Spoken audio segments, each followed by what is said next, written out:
بسم اللہ الرحمن الرحیم۔ السلام علیکم ورحمۃ اللہ وبرکاتہ۔ امید ہے آپ سب دوست خیریت سے ہوں گے۔ دوستو، آج کی ویڈیو میں ہم لہسن کے فوائد کا ذکر کریں گے۔ دنیا میں شاید ہی کوئی ایسا شخص ہو جو لہسن سے واقف نہ ہو۔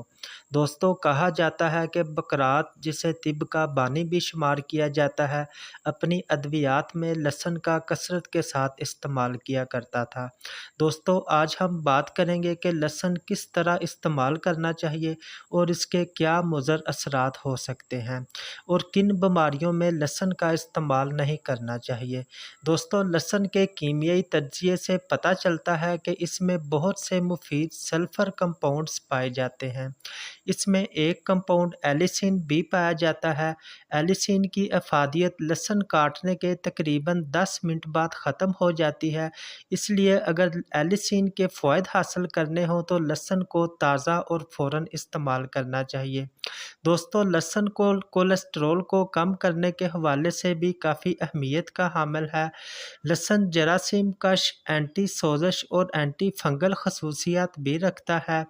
لہسن مردانہ طاقت میں بھی اضافہ کرتا ہے۔ ہمارے جسم میں خون کی سرکولیشن کو بہتر کرنے میں بھی لہسن کافی اہمیت کا حامل ہے۔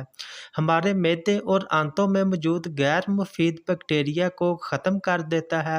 دوستو، لہسن کے استعمال سے قبض کے مریضوں کو بھی کافی افاقہ ہو جاتا ہے۔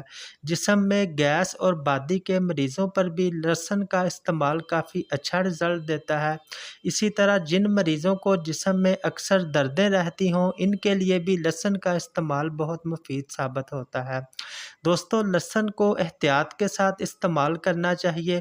خاص طور پر گرم مزاج مریضوں کو لہسن کا استعمال کم کرنا چاہیے یا پھر نہیں کرنا چاہیے، یا وہ مریض جن کا خون بہت زیادہ پتلا ہو، ان مریضوں کو بھی لہسن کا استعمال احتیاط کے ساتھ کرنا چاہیے۔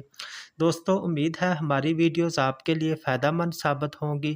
مزید اس طرح کے انفارمیٹیو ویڈیوز دیکھنے کے لیے ہمارے چینل کو سبسکرائب کریں، ہماری ویڈیو کو لائک اور شیئر کر دیا کریں۔ Thank you. اللہ حافظ۔